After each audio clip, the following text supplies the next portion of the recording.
David Sadler takes you inside the war in Iraq. We've just seen an airstrike in this area behind me in Baghdad. Experience you can trust only on CNN. Hi, my name's Dave, General Manager of Johnny's Service. My family has owned and operated the business since 1960. You know our yellow trucks. They've been providing service to the community of Davis for over 40 years. But did you also know that we do automotive repair? We work on both foreign and domestic. We do smog check and smog repairs. We offer free local courtesy rides while your car is being serviced. So give us a call. And don't forget to check out our website for upcoming specials.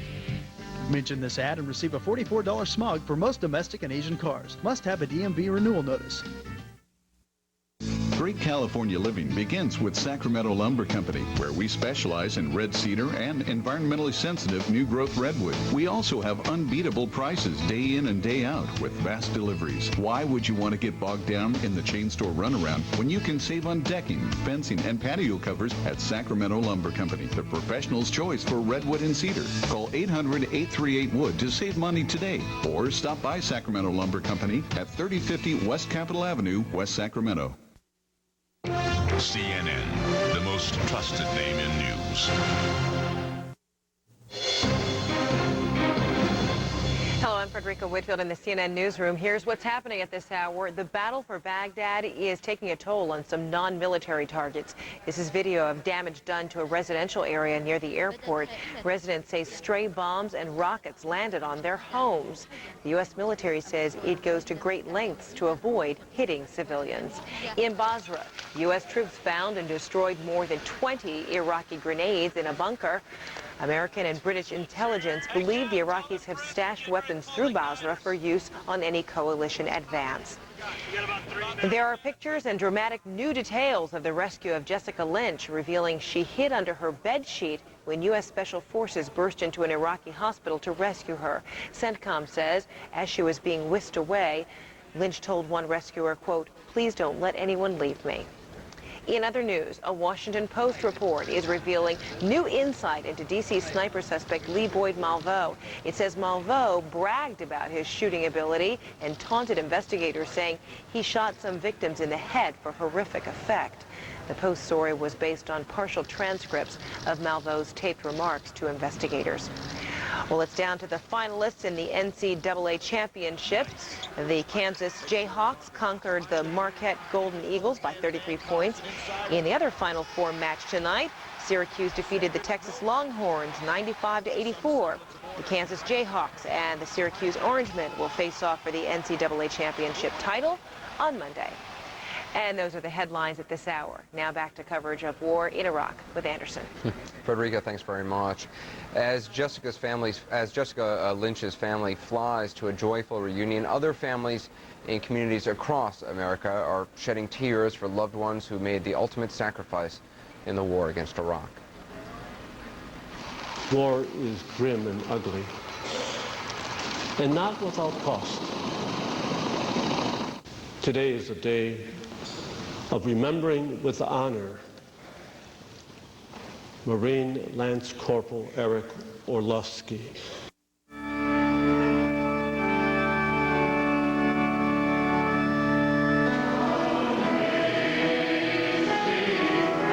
Many have died in defense of the country, and they died protecting and defending the values we cherish and enjoy today.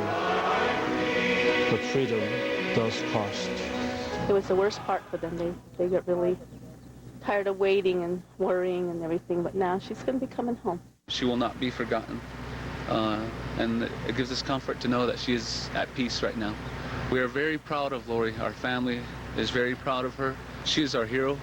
We are continuing to believe that. We're going to hold that in our hearts forever. I mean, he always told me to never give up on things, and I've always admired him a lot. The price of liberty and the price of freedom is always a major sacrifice. Chad was a good candidate for the Marine Corps. He was gung-ho in everything he did.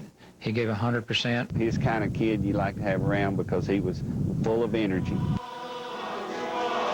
And may we never forget that behind each name there is a story of a life, a story of hopes, dreams, and loved ones.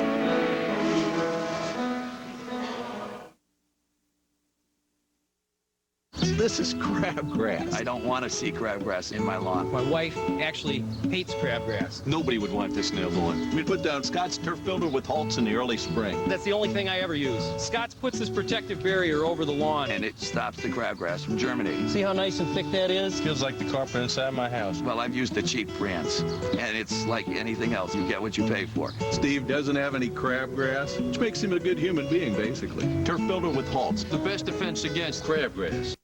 The year's most entertaining movie You ain't seen nothing yet. is now the year's most triumphant movie. You're damn right! Chicago is the winner of 6 Academy Awards, including Best Picture of the Year. You couldn't buy that kind of Welcome back to our continuing coverage. British soldiers made a grim discovery in southern Iraq, a warehouse full of bones and possible evidence of atrocities. Tim Ewert reports. It was a discovery that horrified the soldiers who made it. The remains of hundreds of men were found in plastic bags and unsealed hardboard coffins. British troops found the bodies at an abandoned Iraqi military base on the outskirts of Azubaya. The evidence suggested it was the scene of appalling atrocities. The teeth in many of the skulls had been broken, and bones appeared to be wrapped in strips of military uniform. It's not clear how long the bodies had lain here, but they were clearly not from this war. You come to expect everything in war fighting. The coffins were there. It was a bit more of a surprise when I discovered the bags with the human remains inside. Inside a neighbouring building, there was evidence of cells and a catalogue of photographs of the dead. Most had died from gunshot wounds to the head. Others were mutilated beyond recognition, their faces burned and swollen. Outside, soldiers discovered what they described as a purpose-built shooting gallery, the brickwork behind it riddled with bullets. Identity cards revealed the names of some of the dead. Forensic specialists will now visit the scene and hope to establish the truth of what happened here and when. Today's discovery seems to provide shocking evidence of atrocities under Saddam Hussein's regime. Most people are afraid to talk openly about what's been happening here. But when they do, British soldiers believe more horrors will come to light. Tim Ewert, ITV News, Azubaya.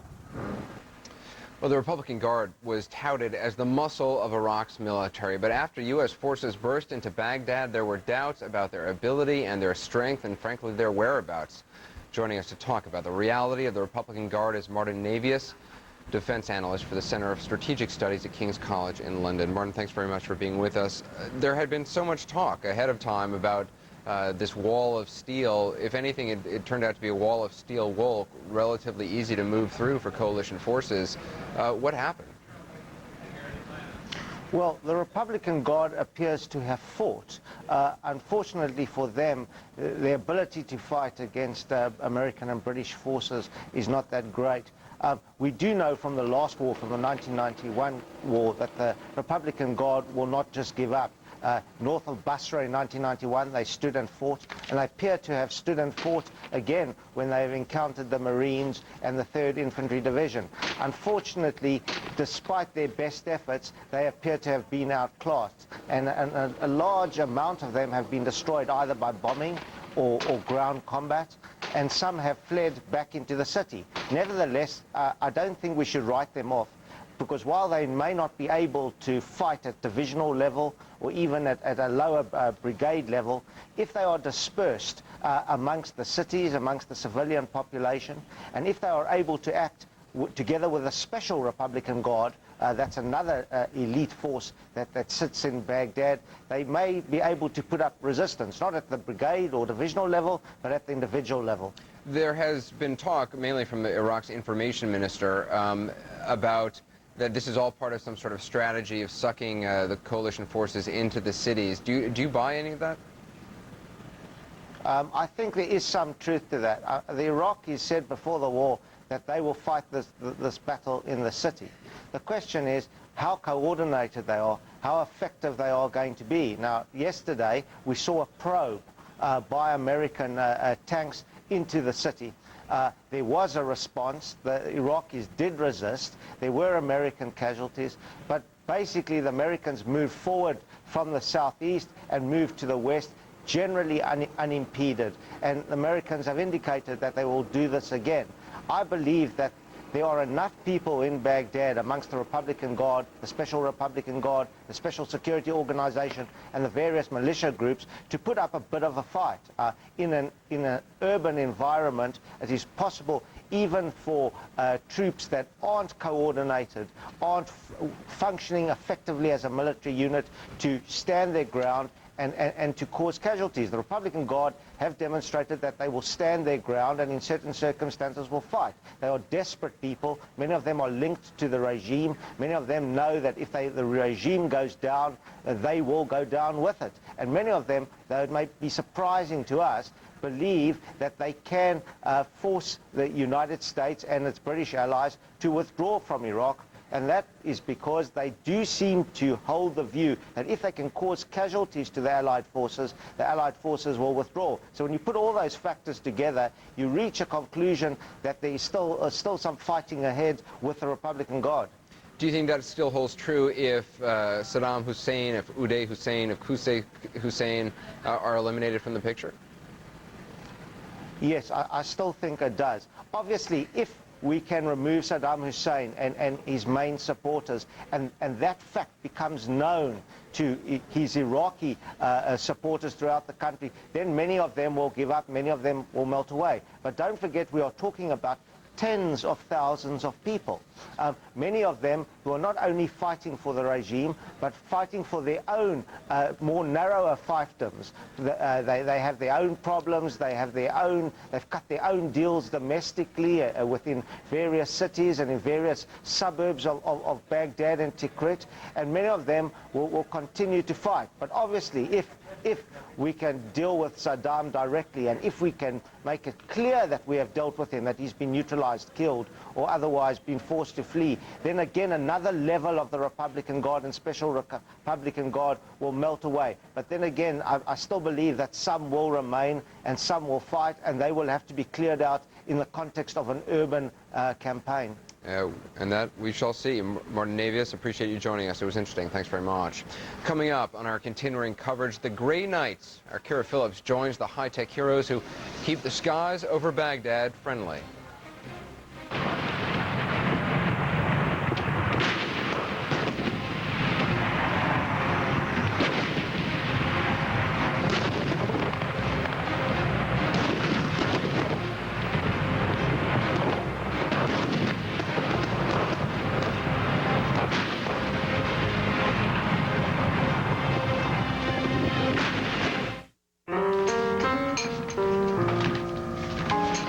What's this? Breakfast.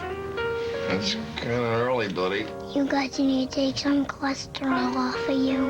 Honey, have you been reading the Cheerios box again? I got that off the box. Cheerios is still the only leading cold cereal clinically proven to reduce cholesterol to help your heart. I was very thoughtful of you. Very early, but very thoughtful. Cheerios, good for the heart. You're going to love this new quick rent at National Car Rental. When you get to the airport, they let you choose your own car. Whatever make and model you want. Whatever color you want. You can walk right past the counter. And you don't stand in any lines. All you need is a major credit card and access to the internet. You rent online at nationalcar.com. They ought to call it quick and easy. Bypass the counter. You don't have to stand in line. Choose your own car. Click, click, click on the computer. It's all about me, Rent. Huh? Choose the rental car company that lets you choose your own car. Quick Rent at nationalcar.com. Greg and Dee Lynch are due to arrive in Germany shortly to be reunited with their daughter, Jessica Lynch. She, of course, the private first class with the 507th Maintenance Company from Fort Bliss, Texas. The woman rescued on Wednesday from an Iraqi hospital in Nasiriyah. Our Matthew Chance is already in Germany, has the latest on Jessica's story. Matthew? Thank you, Anderson. And this is a story which is obviously a very amazing one, which we've been following and people all around the world have been following as well. The focus, though, has shifted very much for the moment here to Germany, where we are awaiting, as well as Jessica Lynch herself, awaiting the arrival of her parents from West Virginia. Jessica Lynch, of course, the teenage prisoner of war so dramatically rescued by U.S. Special Forces last week in Iraq, still recovering at a U.S. military facility here at Landstuhl, Germany, from her multiple injuries. Back in West Virginia, we saw those very emotional scenes coming from her father as her parents set out on their journey to Germany to be reunited with their daughter. Their U.S. military aircraft is expected to touch down at the Ramstein Air Base, a short distance from where I'm speaking to you now, within the next few hours or so. U.S. military officials, though, saying that the first hours and perhaps the first few days of this reunion will be reserved for the family only. It will be private. We're not expecting to hear anything from the parents or indeed from Jessica herself, although all the media from around the world have gathered here in order to find the possibility of hearing from Private Lynch herself. Of course, she's just 19 years old, and the exact circumstances of her capture and her treatment at the hands of Iraqi forces are still not altogether clear, at least not clear to us in the media. So obviously we're watching the situation very closely, and we'll bring you up to date on the latest details, Anderson. Well, Matthew, of course, this story took a whole other turn earlier today when Jason Bellini showed us those images of Jessica Lynch's dog tag, one of those believed found by Marines in what was believed to be the house of a Ba'ath Party official. Matthew, do you have a sense of what her condition is at this point? Is there any update on that? Yeah, obviously there's a great deal of concern about how Private Lynch was treated, as I mentioned, at the hands of Iraqi forces. On the issue of her condition, well, according to U.S. medical officials inside the Landstuhl medical facility, her condition is quite serious but said to be stable. A number of things have been pointed out. She has a broken right arm, they say. Both her legs are said to be broken. She has a broken ankle as well, quite severe back injuries and cuts to the head. She's been operated on for those injuries to her back and may well have to have further operations on her back undertaken to correct the problem there. The initial reports that we received that she'd been shot and perhaps stabbed were found to be not true, according to the medical officers inside the Landstuhl medical facility. She's said to be in a stable position, at least stable enough for her to meet up finally with her parents later today, Anderson. All right, Matthew Chance in Germany, thanks very much. A story obviously we will be covering a lot throughout today. Every time a coalition warplane takes to the skies, there are some friendly eyes and ears up there watching out for trouble. Our Kira Phillips was the only broadcast journalist to take a ride with the Gray Knights as they went airborne to watch the skies over Baghdad. We won't consider the mission a success unless the Marines are happy with the product. They are coalition bodyguards over Baghdad, an airborne shield to U.S. Marines. Let them know what's coming. Let them know if anything's coming back behind them on their flanks to close off their supply lines. You are now airborne over Iraq with Commander Steve Croto's Gray Knights, the Navy's P-3 Eyes in the Sky. Any kind of forces that look like they may be threatening the Marines, we want to let them know. And we have the capability to send pictures or actual video, and then they can make decisions if they want to maybe avoid that area or go ahead and go out and engage those folks. Dodging missiles and AAA fire is something new to this squadron. However, protecting forces on the ground isn't. These men are about 3 hours into their mission, and the sun is starting to set. They've just come across one of the Marine convoys that they need to track. So they're watching every move that the Marines make as they move towards Baghdad, making sure they don't come across any type of threat. We're getting closer to it. Also on this mission, Marine Colonel Jim Lukeman and Sergeant Emilio Hernandez. They are tracking and talking to their fellow Marines on the ground. 2 vehicles move across the bridge. Making sure they don't get ambushed. Well, I'm looking for enemy positions out to the front. We'll look at the routes ahead of where our guys are going to go and try to see what enemy is there. Lukeman is warning his troops about a bridge ahead. He doesn't like what he sees. The Gray Knights fly closer and grab a clearer picture. There's some vehicular traffic so that we know the bridge is still intact. Say maybe Iraqi military. So now that the Marine Division on the ground has that information, they'll take that action. They'll take action tactically on it. These flights can last up to 15 hours, but it's the minutes of real-time intelligence that completes the mission. When you're on the ground fighting, every piece of information you've got about what you're coming up against is golden. Commander Steve Croteau brings this crew home after locating Iraqi positions and surface-to-surface missiles. It keeps the Marines safe, and one more safe Marine is one more Marine that can continue on north to Baghdad. Flying over Iraq, Kira Phillips, CNN. Well, from eyes on the skies to Marines on the ground. When we come back, our Martin Savage is on the move with Marines. You're looking at a live picture of his location. We'll talk to him when we come back.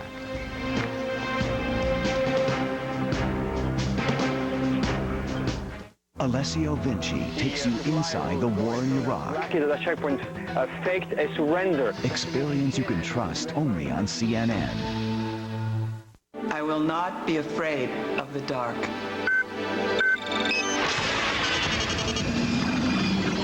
I will not feel guilty leaving my dog alone. I will feel better about my dad living by himself. I will know my children are safe. I will go on vacation and finally be able to relax. ADT's advanced technology and skilled professionals help more people feel safe in more ways than any other security company. Brenda with ADT. Call now and get ADT's sophisticated burglary system installed for as little as $149. You could also save up to 20% off your basic homeowner's insurance. I will live my life. My life. My life. On my turn! Call now and get the ADT burglary system from $149 installed, plus up to 20% off homeowner's insurance. ADT. Always there. CNN, the most trusted name in news. Welcome back to our continuing coverage. We're going to check in with Martin Savage, who's with the 1st Battalion, 7th Marines, somewhere near Baghdad, I suppose. Martin, what can you tell us? What's your situation? Southeastern suburbs of Baghdad, Anderson, is where we're slowly pushing into. We're with a column of U.S. Marines, part of the 1st Battalion, 7th Marines. We're basically trying to link up with the fighting force that has been engaging opposition here for about the past 36 hours. And it is a built-up area that we are in. A little hard to show it all to you. There's also an industrialized area right off to my right here. And this is one of the difficult aspects here. Anytime that you have a military force moving into a civilian built-up area, especially under war conditions, is the fact that you never really know what you can run up against in these circumstances. There are a lot of civilians going around, a lot of civilian young men. You can read into that whatever you want, other than, these are men that would probably be of an age that they could be in the military, and military service in this country is pretty much mandatory. They're not in uniforms, obviously, and they're not carrying any weaponry, so there's been some speculation that what you're looking at is the former fighting force of either the Iraqi army or perhaps even the Republican Guard that have been in this area that have decided the better part of valor is to not fight, and maybe in the process of going home, or at least trying to melt away into the civilian population.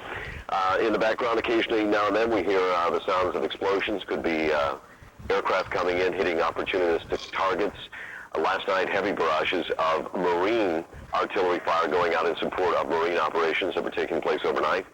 And that is not that uncommon now. They bring the big guns very far forward. That way, there is never any Marine unit, no matter whether they're operating in the battlefield or whether operating in the vicinity, that they can't call in either air cover or artillery. And it can be very effective in both cases. It lasted for about maybe an hour or 2 hours last night. As we travel up this road, and again, we move slowly and cautiously, we did pass an interesting scene, something we had not seen before, to move the cable out of the way of the vehicle. It was an M1A1 Abrams tank. That is a piece of U.S. military hardware, probably the biggest piece of hardware they've got. It was destroyed sitting in the middle of the road. Now, what were the circumstances that got it to where it was? We're not quite clear. We understand that the 5th Marines that had been through this same area about 48 hours ago did run into opposition, did have a number of their tanks, about 3 of them, that were damaged, and they also took some casualties. That's one of the reasons why the 7th Marines have been focusing on this area to put down any opposition that may remain pocket-wise. It's been described not as heavy fighting, but skirmishing.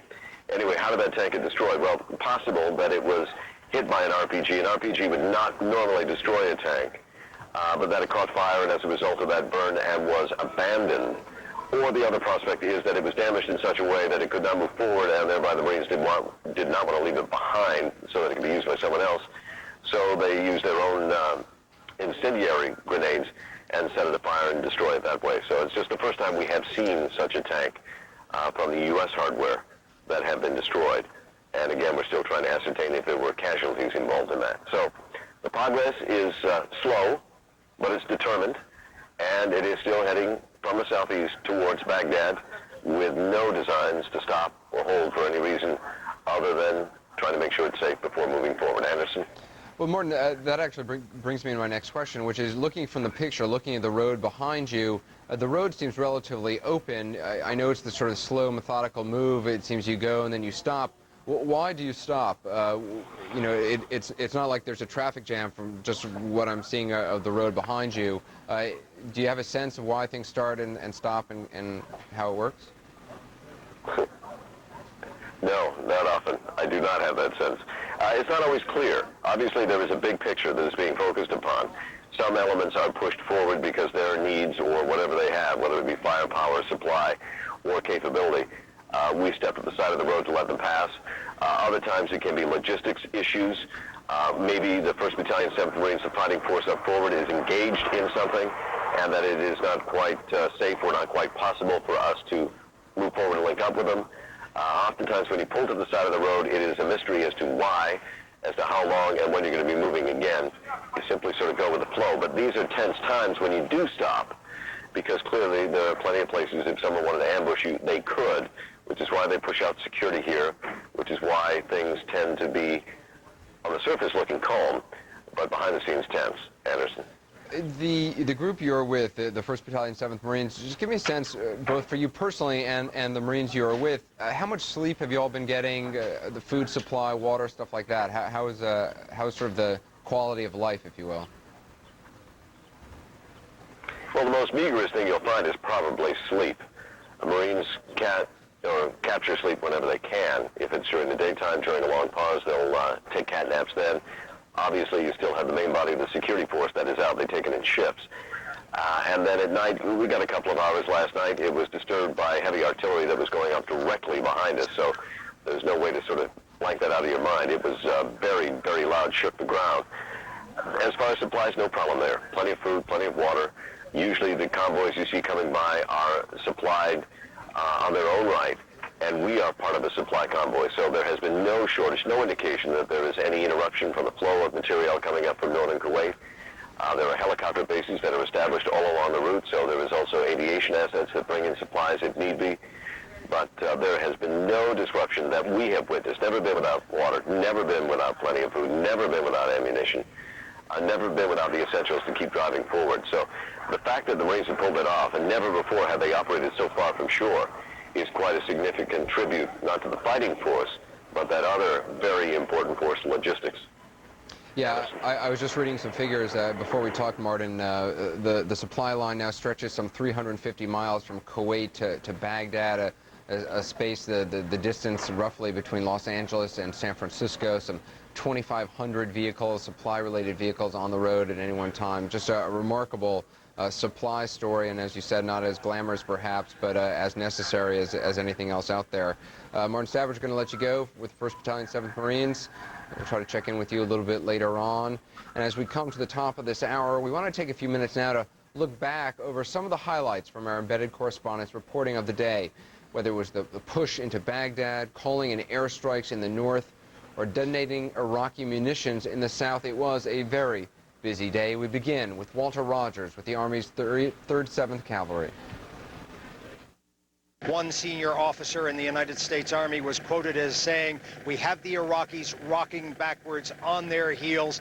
This senior officer went on to say, "We just need to keep the pressure on for a few more days." The very clear implication of his remarks is that there is a timeline and that the military commanders believe the Iraqi resistance is crumbling and will continue to crumble, especially when the U.S. Army 2nd Brigade, 3rd Infantry Division rolled at will through some sections of Baghdad today, right into the city itself, well into the city limits, and did a tour through the U.S. Army's 2nd Brigade, 3rd Infantry, literally rolling on tanks through. just simply to say, we are here, and if there's anything left of the Ba'athist regime of Saddam Hussein, the message the Army was sending that we can flex our muscles in your capital anytime you want. I'm standing in front of Saddam Hospital. Saddam Hospital is where Jessica Lynch, the American POW, was rescued by U.S. Special Forces just a few days ago. Today, the Marines were embedded with the 15th Marine Expeditionary Unit. They recovered her dog tags. They recovered these tags from what they believe is the residence of a Ba'ath Party member. They found it in this residence along the river as they were looking for arms, various types of munitions that they also recovered in that same position. Just earlier today, I think we have some video of a child, a 6-year-old child, being brought off a helicopter. This child had a shrapnel injury to his face, very significant, what shrapnel can do to the face of a child.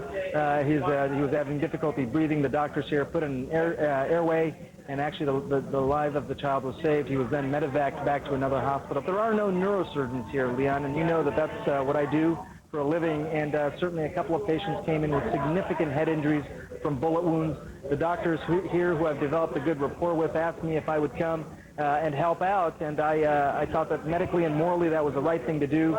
Today it was a young Iraqi gentleman who had a bullet wound to the head. We were able to operate on him. I was able to operate on him using all sorts of different tools in the operating room, and I'm happy to say that the operation was a success, and he was medevaced out and is alive. I'm going to show you some extraordinary video we've just come back with of what it's like to be in a special force unit actually directing airstrikes against frontline Iraqi positions. We've been with the special forces for most of the day in this part of the northern front. I'm not telling you exactly where it is, but certainly at night time here to the night scope you can see these tremendous explosions. I can tell you they were directing in B-52 bombers, F-15s, and the time it took those bombs from the high-altitude B-52 bomber was less than a minute. The weapons were released. You could count about a minute before you saw the first flashes. Here comes an F-18 coming in for an airstrike. An F-18 streaked overhead, but British commanders who controlled this part of the Iraq war theater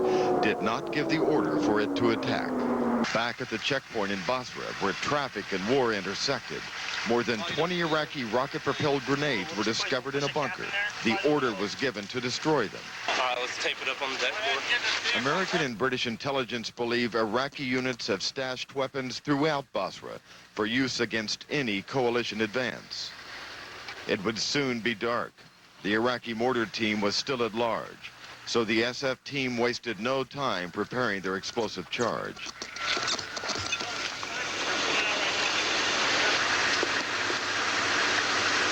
All right, no twist, no turn. Hey, Captain, tell them Brits we're getting ready to pull the igniters. What's the time fuse? What do we got? We got about 3 minutes. About 3 minutes. We didn't have time to test it. All right, pull it on. All right, you got it, Tim? Get ready to go. Smoke on 1. Where's my weapon at? Smoke on 2. Yep. Let's go, load up. Get on the rock and go.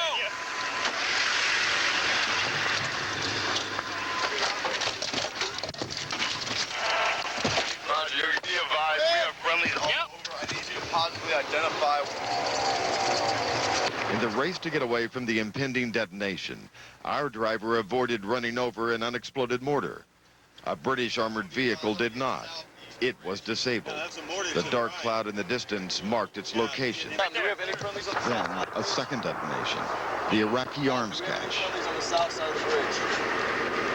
The soldier on the .50 caliber was right. It was not a quiet day. Hello, I'm Frederica Whitfield in the CNN newsroom. Here's what's happening at this hour. U.S. troops are flexing more muscle in the heart of Baghdad. Army reconnaissance missions have resumed in the capital city, and forces will begin carving it up into security zones. But it's not a cakewalk. U.S. troops remain under hostile fire from pockets of resistance. Earlier, they took on Republican Guard troops outside a barracks in southwest Baghdad. Under the cover of darkness, British Royal Marines in Basra are trying to flush out members of Saddam's Fedayeen forces and crush pockets of resistance there. A number of suspects were captured in house-to-house raids. British troops find hundreds of human remains in an abandoned military base in southern Iraq. While most of the victims died of gunshot wounds, the British say conditions of the bodies suggest some were mutilated. It's not clear how long the bodies may have been at that warehouse, but it's not believed the victims were killed in the current war. In other news, a Washington Post report is revealing new insight into D.C. sniper suspect Lee Boyd Malveaux. The Post story says Malveaux bragged about his shooting ability and taunted investigators, saying he shot some victims in the head for horrific effect. The Post story was based on partial transcripts of Malveaux's taped remarks to investigators. A 60-mile stretch of the Pennsylvania Turnpike was shut down tonight after a number of fog-related accidents. 4 people were killed and more than a dozen injured, 3 critically. Those are the headlines at this hour. Anderson? Frederica, thanks very much. You are looking at a live picture. Oh, we don't have the live picture up yet. We'll get that to you shortly. Coalition aircraft, with the help of U.S. Special Forces, have been pounding Iraqi military positions in northern Iraq. Our Brent Sadler is in northern Iraq and filed this report. Brent, what's the latest where you are? Thanks, Anderson. You join me here just a couple of hours after dawn. It is quiet in this southeastern sector of the northern front, but I can tell you I was out exclusively with a special force unit of forward aircraft controllers who've been working out ways of trying to push back Iraqi troops from ridge lines leading through a northeastern corridor towards Baghdad. We're about 100 miles away here, a long way, I know, but still there is a lot of concentration, a lot of focus, and more importantly, a tremendous amount of air power coming down in this area. The beginning of a mission to locate and destroy Saddam Hussein's forces in northern Iraq.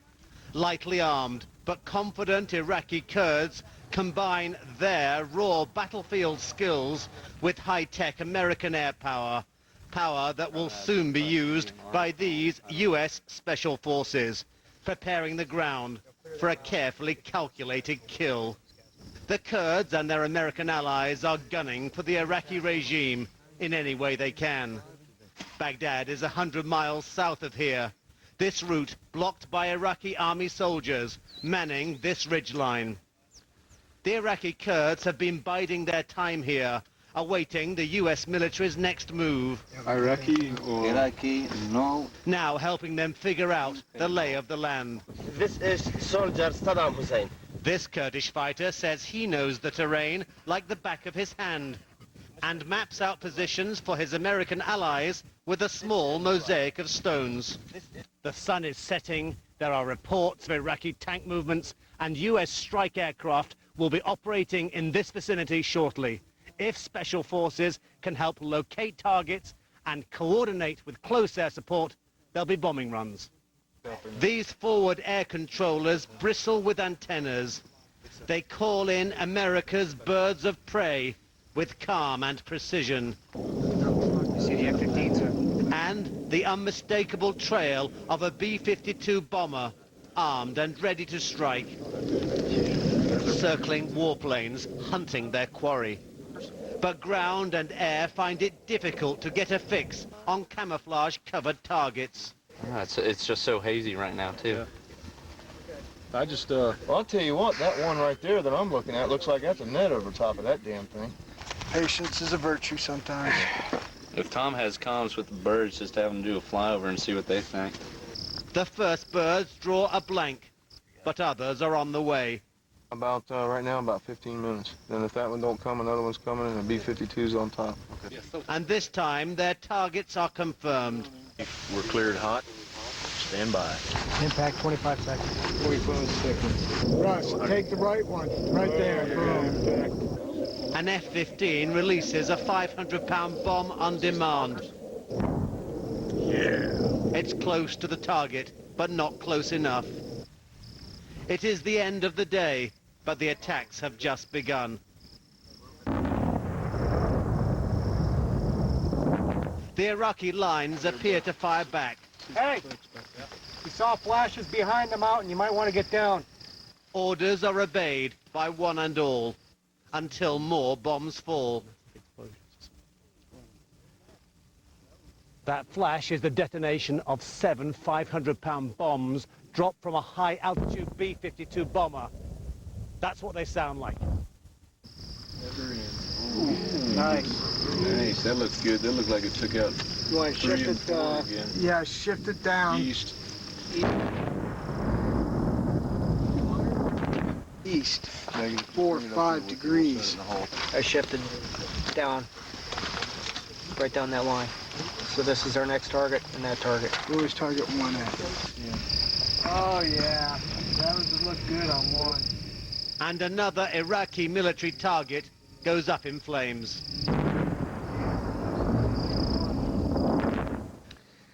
Anderson, a unique look inside the workings of one of those forward air control units there. That's not the only one, of course. There are many groups of US Special Forces working in very remote conditions, difficult conditions, trying to pinpoint and smash Iraq's northern army. Because let's not forget, even though we've seen the battlefield successes, amazing pushes to the very center of Baghdad, there is still a wide swathe of territory here in the north which is still holding. Some of the Peshmerga Iraqi Kurdish ground forces have moved forwards along parts of the northern front. This area here leading into a northeastern corridor towards Baghdad. A lot of concentration, a lot of effort being put into this zone, and you can count on those units being back in action later on today.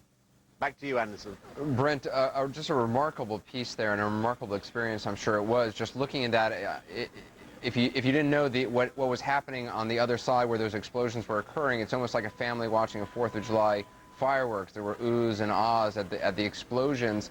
My question is this what the Northern Front is now? That it's basically these units of Special Forces soldiers working with the Peshmerga? Is that all it's going to be? It's difficult to say at this stage, Anderson, but let's look what's actually on the ground. Coalition, US forces do have a brigade, the 173rd Airborne Brigade out of Italy on the ground, at least 2,000 men, but not the kind of armored firepower, not the punch to be able to thrust towards Baghdad in the way we've seen those advances in the south of the country. The Iraqi Kurds are on the ground here. There's about 60, 70, 1,000 of them, and they want to move southwards under the umbrella of the Iraqi opposition. That's a number of groups, of which the Kurds are the largest armed element, but, this is important, under the command and control of US Central Command, so that you would have Iraqis liberating Iraqi soil. Important as far as the psychological impact of the coalition efforts to liberate Iraq would have. So that's the kind of thing that's going on the ground, and the Iraqi Kurds would very much like that to happen. The Iraqi opposition would like that to happen. But whether it does, whether they get the green light, that's anybody's guess at this stage. Anderson. All right, Brent Sadler, remarkable story. Thanks very much. Moving on to another story we have been covering a lot in the last couple of hours. Jessica Lynch. Doctors in Germany say that she is showing rapid improvement, but the former POW remains in intensive care for close monitoring. Our Matthew Chance is in Germany for the very latest on her story. Matthew. Thank you, Anderson. And the focus of this story has shifted very much here to Germany, to Landstuhl, very close to the Landstuhl U.S. military medical facility here in this part of Germany, where Jessica Lynch, the teenage prisoner of war rescued so dramatically by U.S. Special Forces, is still recovering from her numerous injuries and awaiting the arrival of her parents from West Virginia. There were very emotional scenes in Charleston, West Virginia, as her parents set out on their journey to Germany to finally be reunited with their daughter after this ordeal that she has been going through. What we're waiting for, though it's not clear we're going to get it at this stage, is some kind of access, not just to the parents when they meet their daughter. That will be a very private moment, according to US military officials we've been speaking to here. But word from Private Lynch herself. She's just 19 years old, remember, and the exact details and the circumstances of how she was captured and how she was treated at the hands of Iraqi forces are still not clear. What we do know, of course, is that other members of her 507th Ordnance Maintenance Company were either killed in the ambush of a convoy or captured and forced to appear and to answer questions on Iraqi television. The injuries sustained by Private Lynch, obviously very serious. We're told here in Landstuhl by the medical officials that have examined her thoroughly that she has a number of broken bones, including an arm, 2 broken legs, a broken ankle, injuries to her face and injuries to her back, which have been operated on by orthopedic surgeons. What they're also saying, though, here is that there were no gunshot injuries or stabbing wounds that were initially reported. Now, details of this, though, are still unclear because we're getting out of US officials, military officials at CENTCOM in Doha, Qatar, that there were, in fact, gunshot injuries. So it's not entirely clear exactly what the nature of those injuries are. But what we do know are those injuries that I've listed for you. So we'll obviously hope to have more details for you as the hospital begins to open up and Jessica makes a more full recovery, Anderson. Yeah, Matthew, the report we had been seeing, a family spokesman recently saying that it was discovered she had small caliber, low velocity entry and exit wounds. So again, just a story we will be following. Do we know when her parents are expected to arrive in Germany? It's not clear. You know, the public relations officers at the US military are being very tight-lipped about the exact travel plans. We do know that Jessica's parents are expected to arrive within the next few hours at the Ramstein US Air Force Base, a short distance from here.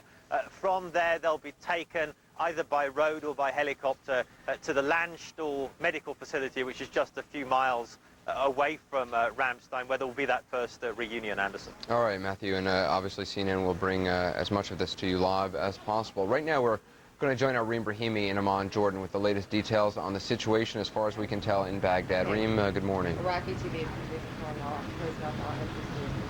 Good morning to you, Anderson. We've just heard that Iraqi TV is announcing that Baghdad will be closed between 6 p.m. to 6 a.m. in the morning. I'm not sure what exactly the circumstances are, whether this is going to be something that will be done every single day, but it's just been announced just a few moments ago, literally, Anderson. Now, residents of the Iraqi capital will be waking up after another very intensive night of bombing. A lot of heavy explosions in the center of the capital, including near the Palestine Hotel, which is where the journalists stay. And there were also explosions toward the northern suburbs of Baghdad, a little bit far out north, even not far from a military compound and a military industrialization compound in that area. Now, the United States, understand the Pentagon is saying that it's launching a new strategy, air raids all the time, overflights of its U.S.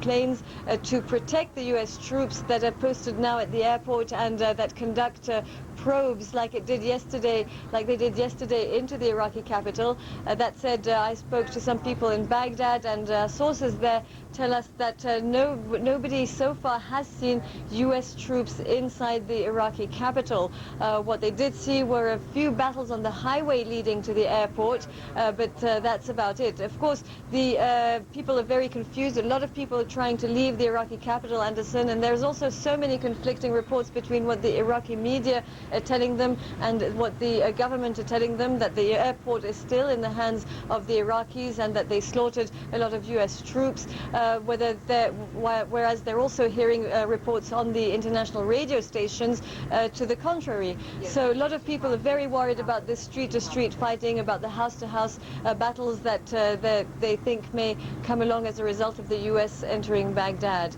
Anderson? Reem, it's interesting, this word that Iraqi TV is saying that the authorities in Baghdad plan to close the entries to the city from 6 p.m. to 6 a.m. I know the information is just coming in and you probably don't have too much more on it other than that.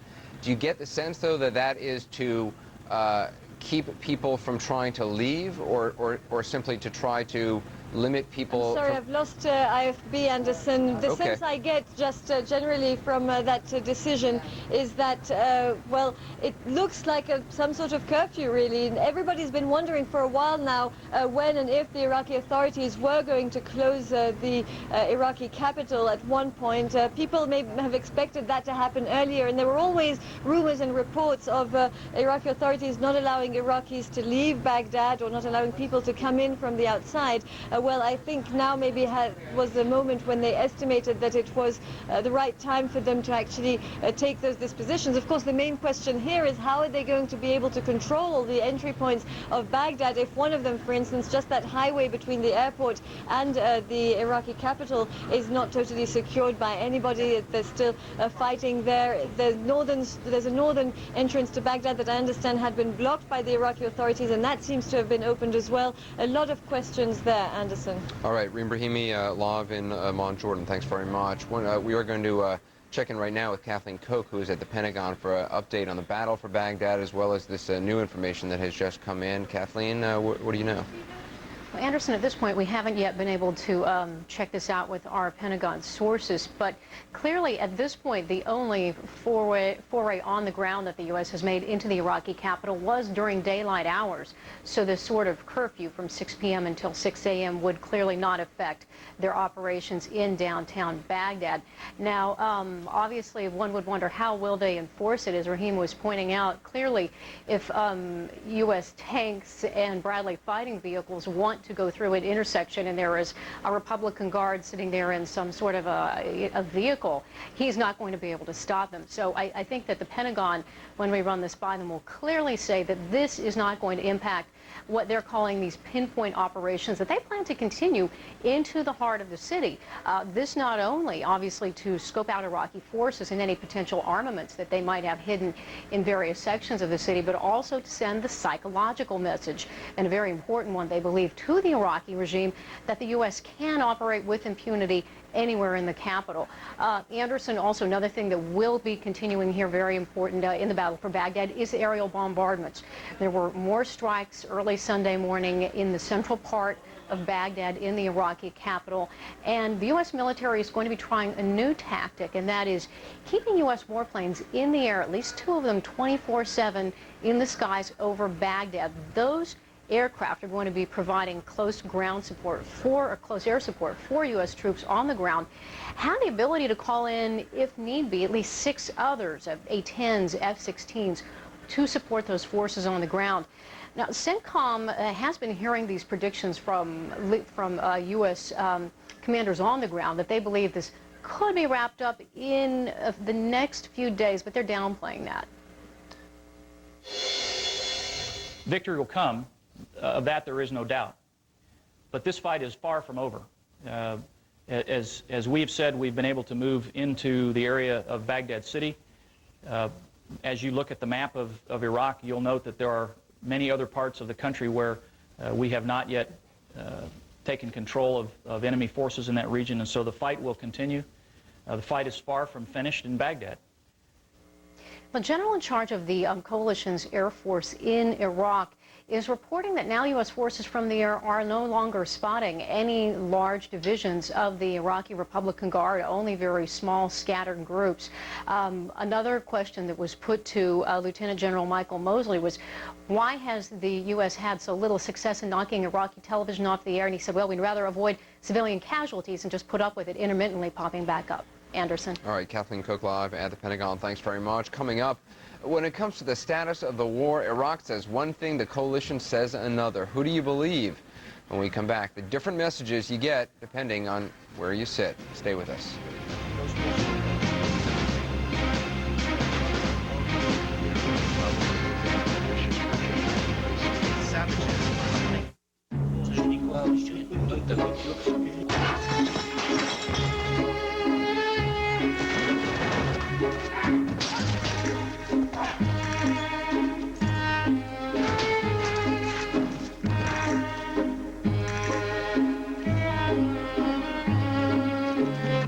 Using HP mobile technology to get information quickly and easily, the world's police forces now fight crime digitally.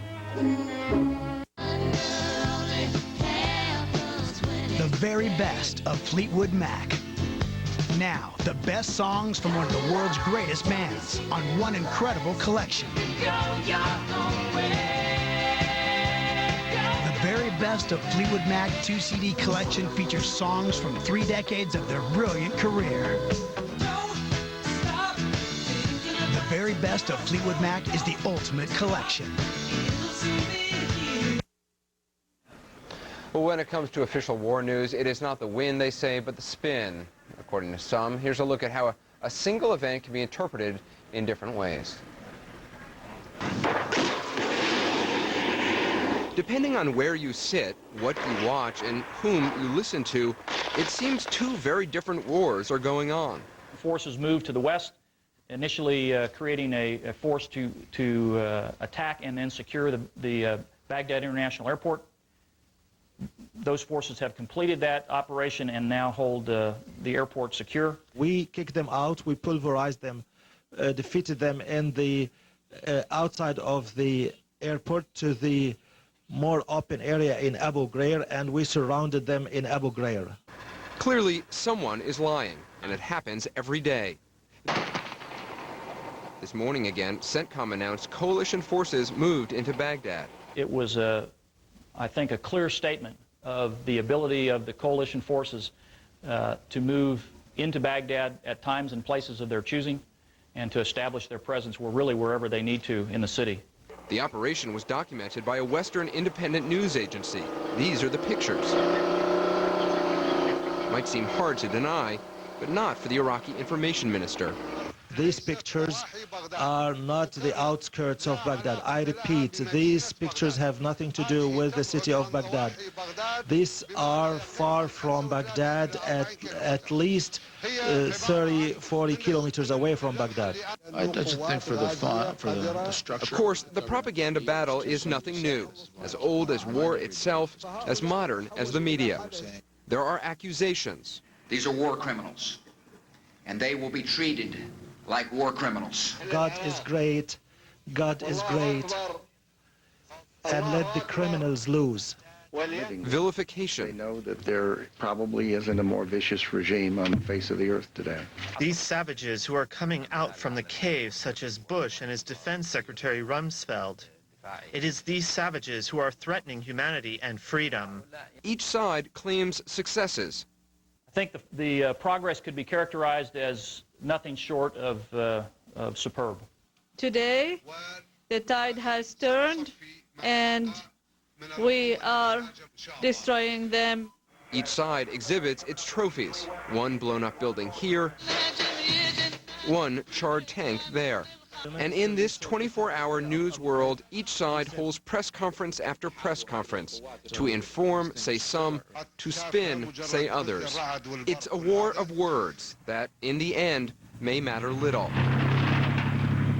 What happens on the battlefield may soon be clear enough for everyone to see. Well, joining us now to talk about the Arab coverage of the war is Yasmin Al-Azawi, anchor and executive producer for Abu Dhabi TV. Thanks very much for being with us. Before we talk about sort of the media coverage, we've just received this word. I'm sure you've heard about Baghdad, an announcement on Iraqi TV that Baghdad is going to close entries to the city from 6 p.m. to 6 a.m. It's a little hard to sort of get a sense of what, if anything, that really means. Do you have any thoughts on that? Not really, no. This is the first time I hear about it right now. Okay. I'm sorry, but no, I just came from home. Okay, no, fair enough. I appreciate it. Literally, we just heard about it a minute ago or so just wanted to throw that out. Let's talk a little bit about the coverage from your perspective. First of all, I think when Americans see the Iraqi information minister making some of these pronouncements, some people, I mean, that I've talked to describe them almost as laughable. They don't believe this man has much legitimacy and is not very credible. Do you think your viewers see him in that same way or not? In the beginning of the war, when there were some successes on the Iraqi part, people were giving him the benefit of the doubt. When the military push northward stalled a little bit and there was a stop for about a day or two, a lot of people they gave him the benefit of the doubt. They gave the Iraqi regime and the Iraqi army the benefit of the doubt. Now, with the tide turning tremendously against the Iraqis, whether the Republican Guard or the regulars, many of the Iraqi cities are encircled. There was a big foray into Baghdad. The Iraqi Saddam International Airport is in Allied forces. I think they are beginning to see that the majority of the statements coming out of Baghdad needs to be carefully examined, and the bravado or the bluster on the Sahaf side is going to be taken with a pinch of salt. Okay, a pinch of salt. I think a lot of people probably in this continent would use a barrel of salt, but a pinch, I guess, will do for some. You know, there's so much obsession, it seems, almost in the United States. Every time these videos come out on Iraqi TV of Saddam Hussein, this debate, is it him, is it not, is he alive, is he dead, is it live, is it taped? Is there that similar kind of intense examination of the videos on Abu Dhabi TV? Not really. The majority of the people, whether on the official level or in the media or ordinary people, they have become familiar with the images of Saddam, his face. They have watched him for over 30 years. They are quite certain, on a personal level, I'm quite certain it is the man we saw in the Hayy al-Mansour greeting people, even giving some high fives to people. It is him. It's just that in the West, there is this tremendous tendency to examine every little detail and go over it thoroughly. A practice, a notion that is here absent. And that's the reason that there is a dichotomy in the assessment of the images.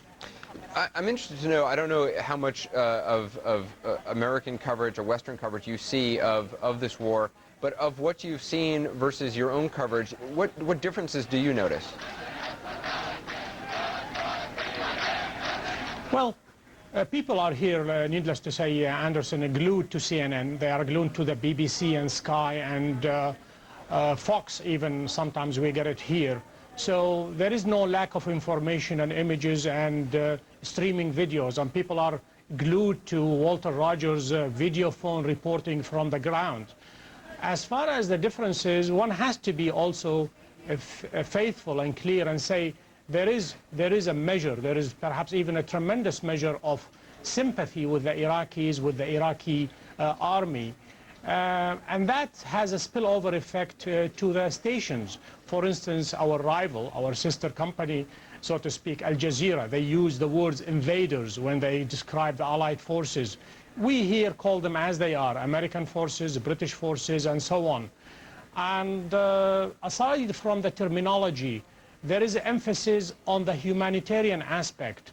To the degree possible, the successes on the ground are given its due importance, but somehow, one way or another, Arab TVs and Arab media, they focus on the humanitarian catastrophe that is befallen Iraq. Yasmin Al-Azawi, I appreciate you joining us. I wish I had a satellite TV and I was able to see your broadcast, because it would be very interesting. I appreciate you talking with us. Thanks very much. When we come back, we will... we're going to go to News Alert right now for the latest on what is happening at this hour.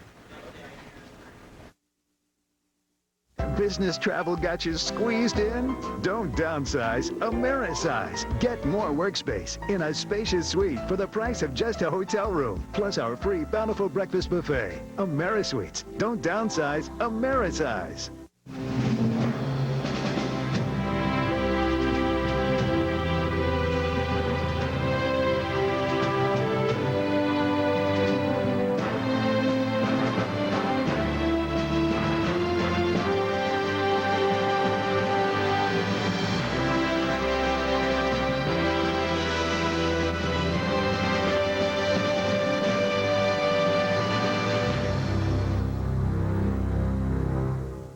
Business travel cramping your style? Don't downsize, Amerisize. Get a spacious suite for the price of just a hotel room, plus our free bountiful breakfast buffet. AmeriSuites. Don't downsize, Amerisize. Get triple miles and triple points, only with Prime Rewards.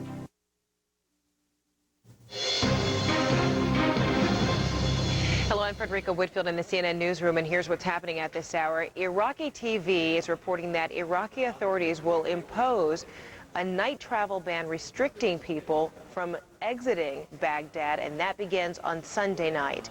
As U.S. forces close in on the city, the push into Baghdad picked up more speed from the southeast, a column of U.S. Marine Corps vehicles made its way toward the city, taking aim at small pockets of resistance along the way. Meantime, the Army has resumed reconnaissance missions inside the heart of Baghdad. Around the clock now, U.S. troops are now under friendly skies. Coalition planes are now providing 24-hour surveillance over Baghdad as part of a new strategy to protect U.S. ground troops as they push deeper inside the city. In other news, if you thought last year's hurricane season was rough, hold on to your hat. Forecasters predict the 2003 hurricane season will see twice as many hurricanes as last year's 4. The 6-month season begins in June.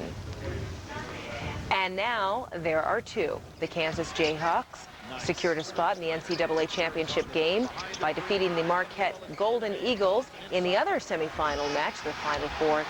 Last night, Syracuse defeated the Texas Longhorns 95-84. The Jayhawks and the Syracuse Orangemen face off for the NCAA championship title on Monday. Well, before you turn in tonight, don't forget to spring forward.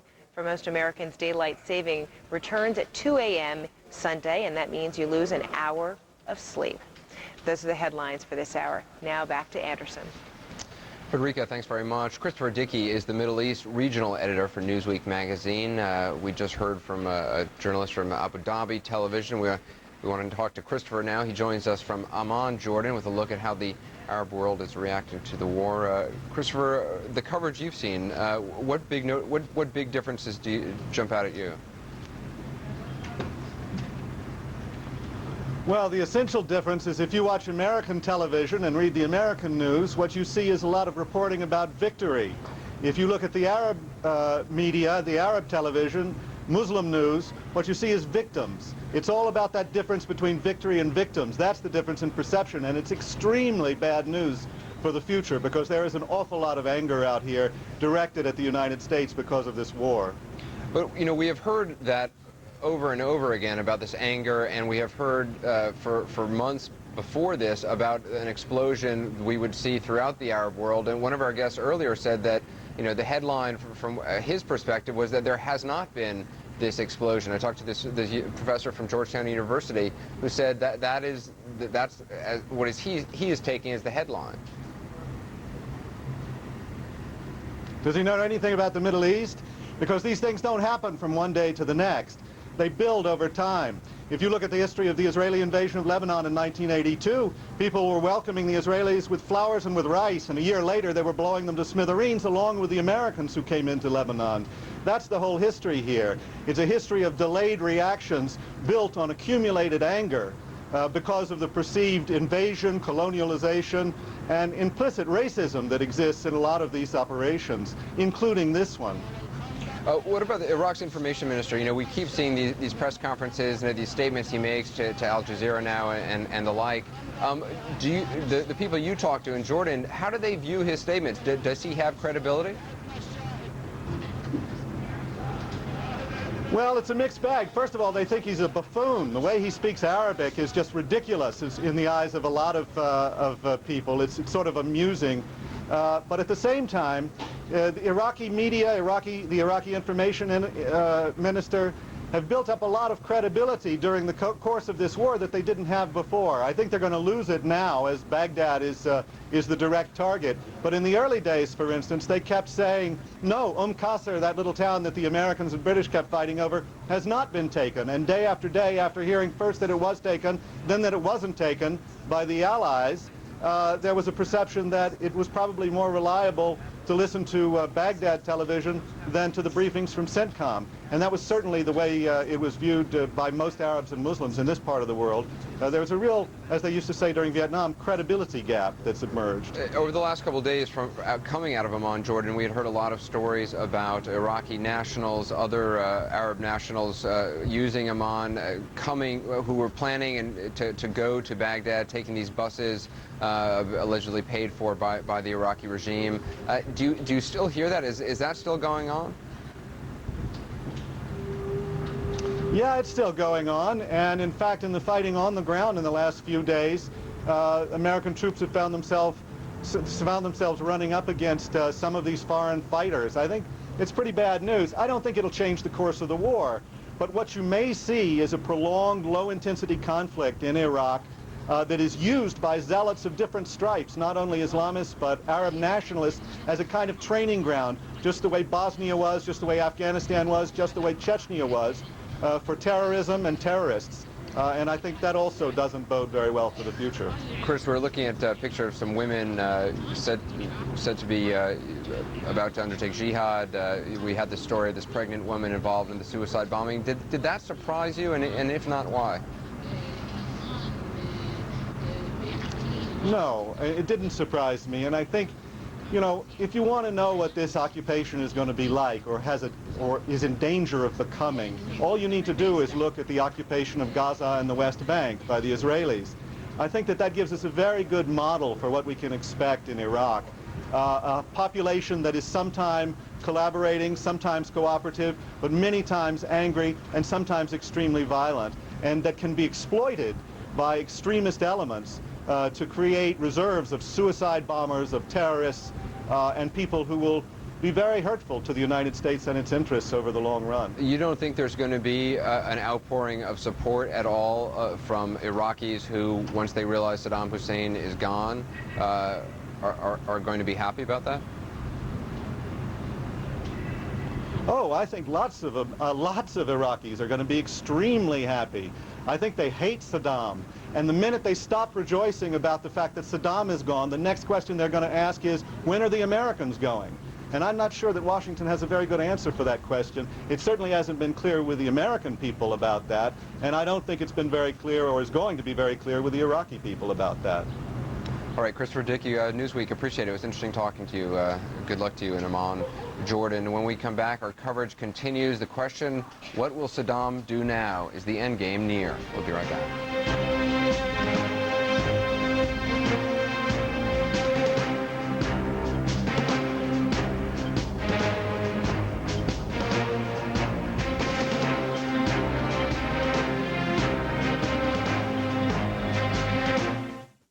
CNN tomorrow. Coalition troops roll into Baghdad. We'll look at how far Saddam could go to defend his city on American Morning with Paula Zahn. CNN tomorrow, 8 Eastern. When you see termites, there's only one thing to do. Call the Millennium Eagle at Millennium Termite and Pest. Never fear, the Millennium Eagle is in flight to protect your home. The power of the Millennium Eagle is unequaled when it comes to ridding your home of damaging termites. And now the Millennium Eagle can even eliminate termite colonies before they wreak havoc. With Centricon, the world's first and only termite colony elimination system. Millennium Termite and Pest, protecting life's biggest investment, your home. The game gets passed down. My father, me, and so on. See, that's a strike. That's called painting the corners. Which guys do you like? The guys with the blue hats. I like the guys with the blue hats, too. Hey, you want to go to the game and see the guys in the blue hats? Yeah. All right, well, let's buy some tickets. Everything we do is about connecting you to the stuff you love most. Comcast. CNN, the most trusted name in news. As our Walter Rogers told us earlier, U.S. troops will be making more trips into Baghdad today. Our Miles O'Brien shows us what they may be looking for. With U.S. forces on the ground in Baghdad, it's time to look at what's next. And one of the key priorities for those U.S. forces is targeting the top of the regime, from Saddam Hussein to his closest confidants. Here to tell us a little bit about how that might happen is retired General David Grange of the U.S. Army. Good to see you, General Grange. Good day, Miles. Interesting piece of tape we saw just this past day. The information minister of Iraq giving a live interview on Al Jazeera television. Standing there on a balcony and wide open. That is possibly something that could be used to help special operations or other U.S. forces target this particular member of the regime. Do you suppose this kind of thing is a reflection of their hubris or whatever? Well, you know, this information minister, as well as some of the other leadership, do flaunt their presence openly in different venues throughout Baghdad. You would think that if it was a live tape, that the opportunity to take him out could be executed, as an example, with an Apache helicopter launched right out of the international airport. But it may be that they're getting some information from these interviews, these statements, and even though it may be a very small piece of information, when you put thousands of bits of information together and collate them, you get actionable intelligence at times. And so that may be one reason he's not attacked. The other is he's in close proximity to civilians like the international press, and the damage to others may not be worth the effort. All right, right at the top of the pyramid, Saddam Hussein. It is presumed, if he is in fact alive, that he's spending much of his time subterranean. We'll tell you a little bit more about that in just a moment. But we did see this remarkable image of what purports to be Saddam Hussein, surrounded by people in Baghdad, supposedly captured recently. What does that tell you about him, and whether he could be someone who unwittingly finds himself in the crosshairs of U.S. forces? It was obviously a manipulated crowd, controlled just like old communist propaganda. So again, I think it is a double, but why not take out the double? So what?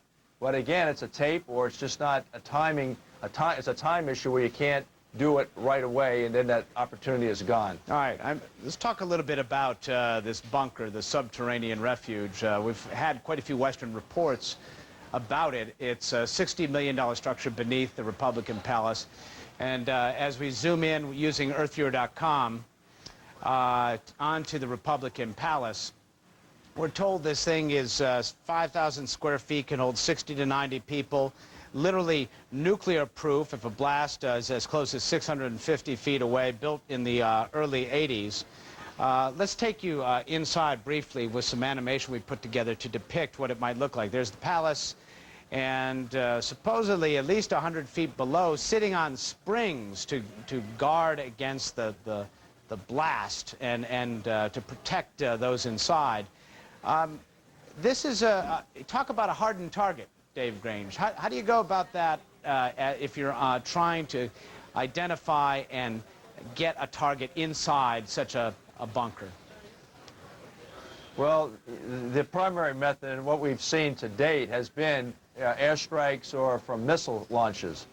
And it may take more than one. You know, some of these targets have been hit by multiple strikes. In other words, maybe the first 5 levels has a gaping hole in it from the initial strikes, and then they continue to strike the same area to continue to go deeper and deeper. But there are limitations to the munitions. I think there's some munitions in the arsenal of the coalition forces that could go that deep, but they would cause terrific damage around the target area. So maybe it was decided not to go about that. But the other option is using special operations forces to go in and get that leadership. But as far as other options he has before him to fight back, what are they? It's a pretty limited portfolio right now, right? Well, he has some pretty good options using unconventional warfare techniques within the city, using the built-up area, the buildings, homes, civilians in the area, as combat multipliers to kind of level the playing field of the coalition forces. Plus, close-in combat negates some of the prowess of the coalition forces for acquiring targets at long ranges, since the coalition forces overmatched the Iraqi forces that way. So again, hit and run, close combat, around the corner, in the windows, below the earth, above the earth, is his best bet in Baghdad. David Grange, thank you very much. Appreciate it. Back to you. Okay. All right, when we come back, we're going to talk to David Bowden, an embedded British correspondent, about the battle for Basra.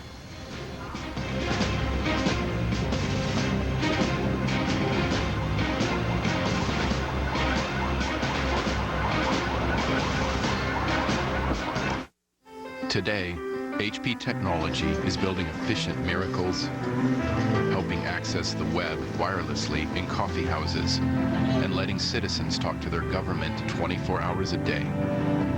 It's powering the engine of the world economy and making art timeless. For the world's great companies, thinkers, and doers, HP makes more things more possible.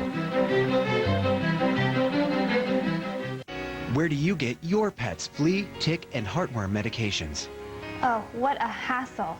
I take the dog, drive to the vet's office, then sit and wait.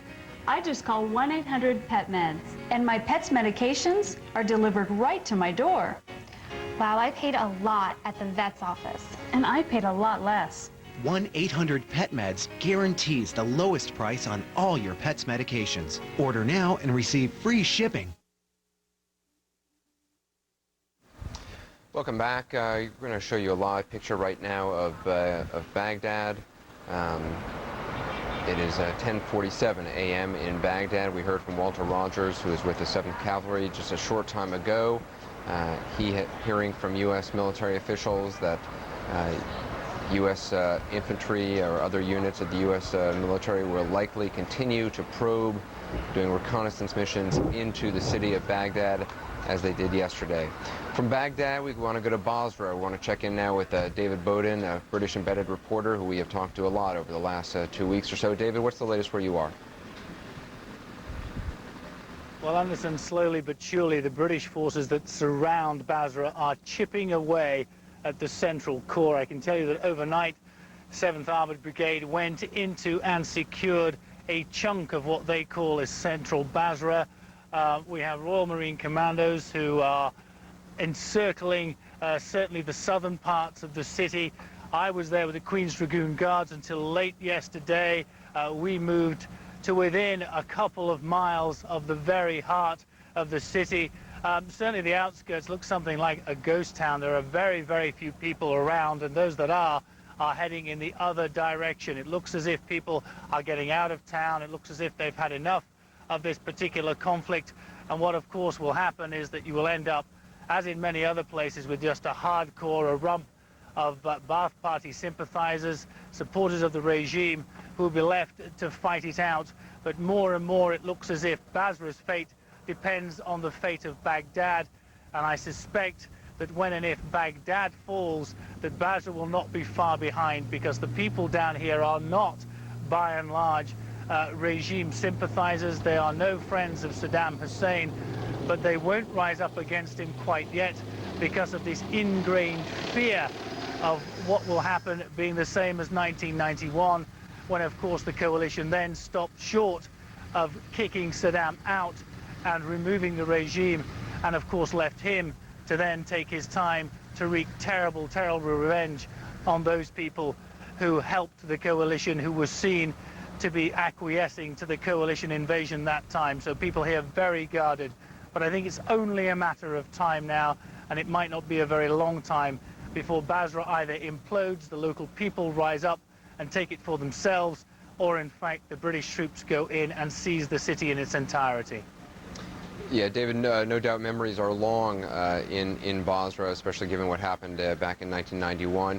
The last time I think I talked to you or one of the other British reporters in the area of Basra, they were saying that there's sort of a night, this sort of tit for tat. Often the Iraqi tanks from the city of Basra will come out close to the British lines, maybe in exchange of fire, and then will sort of retreat back into the city. Is that still going on? Are there still Iraqi tanks or armored vehicles around? There are, but more and more of the ones you see are burning hulks, bombed out either from the air, by artillery, or by coalition tanks. And around Basra, that means either the Scimitar light tanks, which I was with yesterday, the Queen's Dragoon Guards, these light, highly mobile, very effective small tanks, or the huge Challenger 2 tanks, these 75, 80-ton behemoths that simply blast away at the Iraqi T-55s and T-72s, and quite frankly, it's a real David and Goliath battle. I was told by a man who knows about these things that a T-55 could fire 8 rounds straight into the same point on a Challenger 2's armor, and it would not leave a dent. That's the difference in firepower.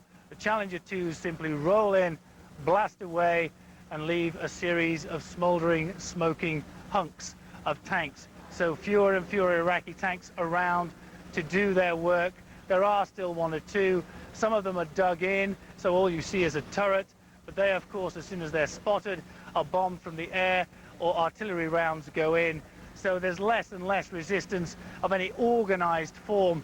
I think what's happening more and more is that you'll get one or two people who'll have perhaps a rocket-propelled grenade, a Kalashnikov, maybe a few hand grenades, but that's enough to hold up a troop and delay them for a certain amount of time. But I think the sands of time here have now shifted against the regime, and very, very shortly I think Basra will fall to the British coalition troops down here, Anderson. All right, David Bowden, appreciate it. Thanks very much. David Bowden near Basra, just on the outskirts. We are going to go to Matthew Chance now. He is in Germany, where he has been following the story of Private First Class Jessica Lynch. We are anticipating the return or the arrival of her parents any moment now. Matthew, what can you tell us? Well, Anderson, I just want to confirm for you that the parents, along with the brother and the sister of Jessica Lynch, have been confirmed as arriving at the Ramstein Air Force Base here in Germany, in fact a short distance from where I'm speaking to you right now. They were met, according to US military officials, by a number of officers of the US military, including Colonel David Rubenstein, who is the head of the Landstuhl US Army medical facility where Jessica Lynch is recovering and being treated from her numerous wounds. They were taken by van, we're told by military officials, to that Landstuhl Army medical facility where they'll be given accommodation on that base. Hopefully there will be some kind of opportunity for us to speak to them later, indeed to have words with Jessica Lynch herself, but nothing at this stage is scheduled, Anderson. All right, Matthew Chance, thanks very much. We'll check in with you again in a little bit. We're going to take a short break, and our coverage continues. Even with rheumatoid arthritis, I'm an artist. I'm athletic. I'm a father. And today, I can still be all these things with Enbrel. Enbrel may reduce the pain, stiffness, and fatigue of moderate to severe RA and inhibit the progression of joint damage. I'm Eric Lindbergh, and even with RA, I was able to fly solo to Paris, just like my grandfather. Enbrel, injected twice a week, is not for everyone. The most common side effects in clinical trials were injection site reaction, infection, and headache. Serious infections, nervous system, and blood disorders have also been reported, some fatal. Don't start Enbrel if you have an infection. Use caution if you're prone to one. If you get an infection while on Enbrel, or if you experience persistent fever, bruising, bleeding, or paleness, contact your doctor immediately. Call to learn more about Enbrel. Because of Enbrel, I can be me. You are looking at a live picture of Baghdad, where it is 10:54 a.m. It looks like a hazy day in Baghdad on this Sunday. Who knows what the day will bring. We heard from Walter Rogers just a short time ago, confirming that he has heard from U.S. military officials that units from the coalition, U.S.-led coalition, will enter and probe through the city of Baghdad again today, as the unit from the 3rd Infantry did yesterday. I want to join in with Martin Savage, go to Martin Savage now, who is with the Marines on the move southeast, I believe he said, of Baghdad. Martin, what's the latest? Well, Anderson, we're with the rear element of the 1st Battalion, 7th Marines. The main body, the fighting force of that body, has been forward a number of miles for about the past 24, 36 hours, and they have been engaging enemy forces up there. It's described as sporadic, and they're being supported obviously not by their own armored personnel carriers that are heavily armed, but infantry, and then of course aerial bombardment coming from coalition aircraft and a large amount of Marine artillery up there as they clear out whatever the opposition is. On the way up here, as we've continued to drive forward near their positions, we're heading into the southeastern suburbs of Baghdad. There are indications that there was fighting along this route at one time, a number of Iraqi soldiers, their bodies lying beside the road. And then we also came across something that we had not seen before, and that was a destroyed American tank. I think we have some pictures we can show you of this. This would be an M1A1 Abrams tank. It's about the best and brightest that the United States has militarily when it comes to tanks. It's a very big, rugged, tough vehicle. However, it is not completely invulnerable. The Marines that went back with our camera that shot this believe this is what they refer to as a mobility kill. In other words, that there was an RPG that was fired and had a lucky strike perhaps on the tank treads, and could have disabled the forward momentum of the vehicle, making it pretty much stationary. Now, at that point, if the Marines are involved in a fight, if the vehicle is damaged and they don't have the ability to repair it, then they're going to destroy it, and that's what appears to have happened. They may have used incendiary devices, and that the Marines destroyed it at their own will because they didn't want to leave it to fall into the wrong hands. And you can tell that it was burned severely. In fact, the tracks on which it was riding at one point have actually melted. So a pretty clear indication it was quite a fierce fire. We have no idea about casualties, no idea what happened to the crew.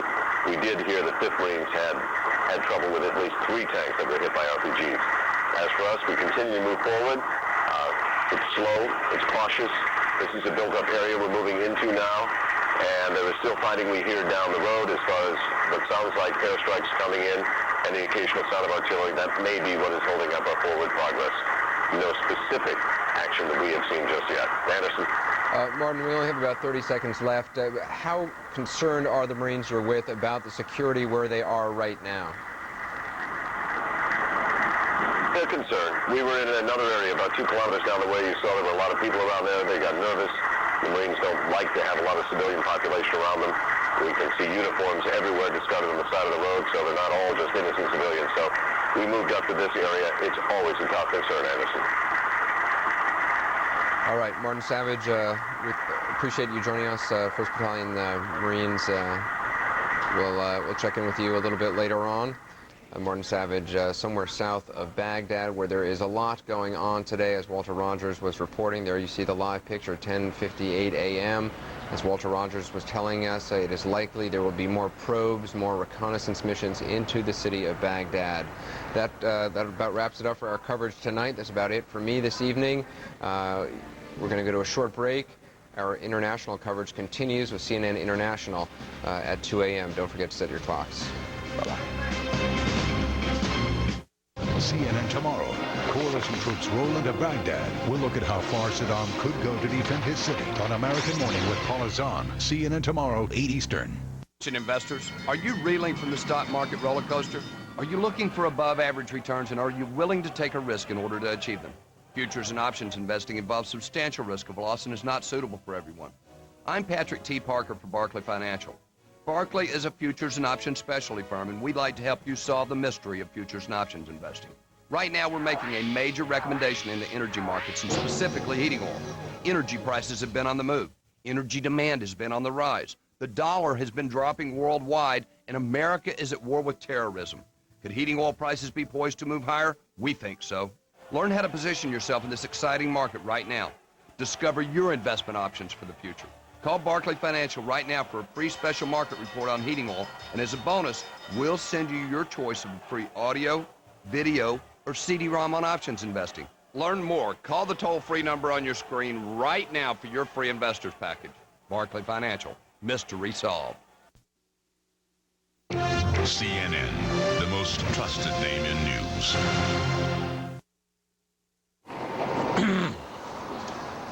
U.S. forces edge into Baghdad for a second day. This time they will be under the watchful eye of coalition warplanes crisscrossing the city's skies.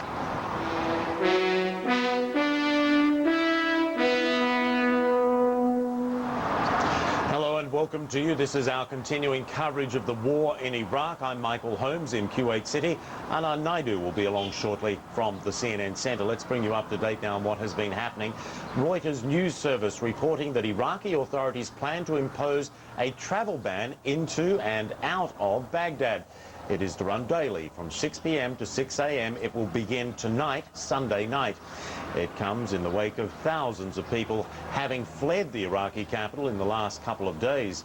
We're told by our Martin Savage in central Iraq that a column of U.S. Marine Corps vehicles has resumed its movement slowly north towards Baghdad. The column is expected to tackle small pockets of Iraqi resistance along the way. Meanwhile, U.S. Army tanks are expected to roll through the capital's streets again Sunday for more reconnaissance missions. In the wake of the intense battle for Saddam International Airport, coalition commanders now say they expect at least one of the runways to be functional soon. A massive explosion rocked central Baghdad Saturday night. The U.S. military says coalition warplanes are now flying 24-hour missions over the Iraqi capital. Well, coalition commanders caution troops not to let their guard down as they enter what they call the Baghdad portion of the war.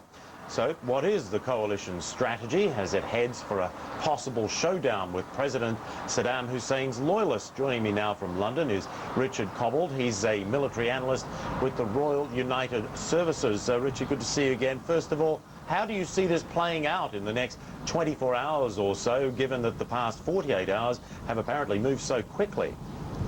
Well, the first thing is I think that just because things have moved quickly in the last 48 hours, you shouldn't necessarily expect things to move just as quickly in the coming 48 hours, though they might do. And I think one of the lessons of the past 17 days has been that timelines have been very unreliable. But what I think we are seeing definitely is on both sides, both Saddam Hussein in his message yesterday saying that people outside Baghdad must take pressure off Baghdad, but also I think we're seeing a focusing by the coalition forces around Baghdad. So I think both sides in reality see that the climax of this conflict is coming in Baghdad really rather soon.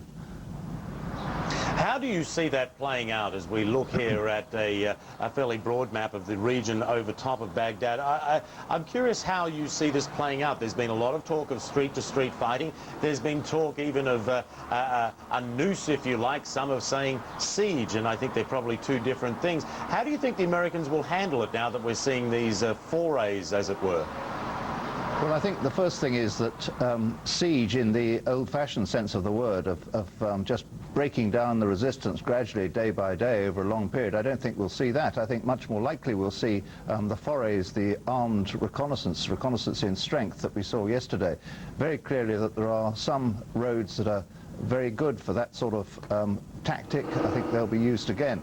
And I think, too, that we'll see the Americans probably getting less opposition rather than more. And I say that because I think there's evidence that the command and control of the Iraqi forces is breaking up, that they don't seem to be able to coordinate resistance in a coherent way among the still very large number of troops they have in Baghdad. And at the moment, I think we're seeing local resistance to the coalition forces rather than resistance coordinated across the city. And of course that resistance could last, well, months really, couldn't it? When you're talking about irregulars, I mean, if regular army coordination and resistance has fallen away, it's the irregulars who can do a lot of damage in the streets of Baghdad. A few thousand fedayeen could make things very, very difficult for any army entering Baghdad and intending to stay. I think that is certainly true, but nevertheless the irregulars, the fedayeen, anybody that has been sponsored, as it were, by the Ba'athist Party will, I think, be weakened by the fact that there is not central direction, that what they are required to do will be what they see as an opportune target coming up from day to day, almost from hour to hour. They can, of course, cause damage. Resistance groups can do, we know that. But I think what the Americans will be trying to establish is a low level of resistance, which they will accept will continue for quite a long time. And they will get on with the business, first of gaining control of Baghdad, and then in due course of beginning to set up the replacement organization, the replacement government. We'll leave it there for the moment. Richard Cobbold of Royal United Services Institute joining us from London. Thanks so much. We'll be talking to you, no doubt, a little later as well. Let's move on for now. U.S. Army sources telling CNN that American forces are near the center of Baghdad again for what commanders call a second day of reconnaissance missions. Commanders say the show of force is designed to keep the pressure on the regime. One embedded journalist described what he saw as he accompanied the 3rd Infantry on combat patrol. I think the main mission on this one was, well, there were two main missions, I think. One was to plant the flag in downtown Baghdad and to say U.S. forces are here and they're here to stay. The other was to open a main supply route that allows them to get supplies from the south through downtown Baghdad to the airport. Once the particular mission ended that I was on, we were at the airport. The airport was quite secure, and the 101st Airborne division had troops there at the airport. So what they're hoping at this point is that they can use both the airport and this Highway 8, the main supply route, to get very much needed supplies in here. Water is becoming a critical issue, and parts for the tanks and the other armored vehicles are also becoming critical issues. But at the moment, their supply line is over route all the way back to Kuwait, and they cannot get enough parts or enough water in here to these frontline troops at the moment. Well, despite those reports from embedded correspondents and U.S. military sources, Iraq firmly insists that Baghdad is still under its control and denies that U.S. forces are in the capital. Meanwhile, as we reported, U.S. armor is again, according to the U.S., reported in the heart of Baghdad again this day. Our correspondent, Walter Rogers, is embedded with the U.S. Army's 3rd Squadron, 7th Cavalry. He sent us this report. Army sources have told CNN that more armed reconnaissance missions are planned for inside the heart of the Iraqi capital, Baghdad. Yesterday, the previous day, the 2nd Brigade, 3rd Infantry Division rolled reconnaissance tank units through the city. Again, we can expect, according to the Army, more of this kind of U.S. muscle flexing. It's an attempt to show the Iraqis that the old regime has fallen. More importantly, it's an attempt to take out any pockets of resistance that the Iraqis may put up, not necessarily an indication that the United States is going to occupy Baghdad en masse. What we are seeing, however, are plans that the Army is calling SASO, which is an acronym that stands for Security and Stability Organizations, and the city will be carved up, the areas around the city carved up for specific military units to occupy and try to establish some sort of order and stability for the civilian population. Again, the civilian population here remains wary, although there was an encounter the 7th Cavalry had yesterday with some Iraqi civilians on the outskirts of Baghdad. Those Iraqi civilians kept whispering, "Is he dead yet? Is he dead yet?" It's as if there is a great wellspring, a great reservoir of emotion ready to be released once the Iraqi public is confident that Saddam Hussein is finally gone. Walter Rogers, CNN, with the U.S. Army 7th Cavalry on the outskirts of Baghdad. Reuters news agency reporting that Iraq has announced a travel ban on people and vehicles moving in and out of Baghdad once night falls. For more, we turn now to our correspondent Reem Brahimi, who is monitoring events from Amman, Jordan. Bring us up to date on what you know, Reem. Well, Michael, definitely that new element, this closure of the Iraqi capital from 6 p.m. to 6 a.m. that was announced on Iraqi TV. Now, there's also Reuters report saying that there's been some artillery fire, actually a barrage of artillery fire coming out from the west of the Iraqi capital. Now, over the night, a lot of explosions in Baghdad, in central Baghdad, in particular one explosion near the Palestine Hotel, which is where all the journalists are staying in Baghdad, and also toward the north, a little bit outside of the Iraqi capital, an area where there's a military industrialization complex and a large military barracks up there as well. Now, of course, there's a lot of confusion because Iraqi people that are in Baghdad are receiving a lot of conflicting reports. On the one hand, they're being told by the Iraqi government that the airport has not been secured by U.S. troops, that in fact the U.S. government still holds the airport and that they're still fighting around that perimeter. On the other hand, they do listen to international radio stations and they've heard what's being said about the U.S. taking over, the U.S. troops taking over the airport. The U.S. has also said that it's been able to conduct a couple of probes since yesterday into the center of Baghdad. So far, the people we speak to in Baghdad, Michael, say they have not seen any U.S. troops. What there has been is some word of mouth, people saying that they saw U.S. troops near the airport, and that sort of rumor, if you will, or that information being passed on from person to person. That's triggered a lot of confusion, and people are trying to leave the capital. Some people are trying to just leave their suburban neighborhood to move into the capital. A lot of confusion all over for Baghdad residents. Michael? Reem, we saw on Iraqi television last evening, not for the first time, 2 more pictures of Saddam Hussein. We also saw his 2 sons with him. Of course, we can't tell when that was taken, but what is the significance of these continuing videos? Well, clearly, again, I would think the Iraqi regime telling mostly the outside world, because it seems that it's taken a while. For a while now, electricity has been cut off in Baghdad, so very few people would actually have access to television sets. But definitely the message there for whoever would be watching inside or outside Iraq is that not only am I still in charge, but my family is still with me. And obviously Qusay in particular, the youngest son in charge of the Republican Guard, in charge of the intelligence service, and in charge of the security of central Iraq and Baghdad. And Uday, the eldest son, is actually the one in charge of the Fedayeen militias, those volunteers that say they want to die for President Saddam Hussein. So a lot of symbolism in that. You notice, of course, the pictures are very grainy still. The background is masked with a cloth behind. The table isn't one of those big sumptuous tables that they used to hold their meetings in before the war. So definitely the location would be interesting to find out. But the message here is still the same. We are in charge, and we can put out that kind of video to answer to the Pentagon when they say that we're not around. Michael?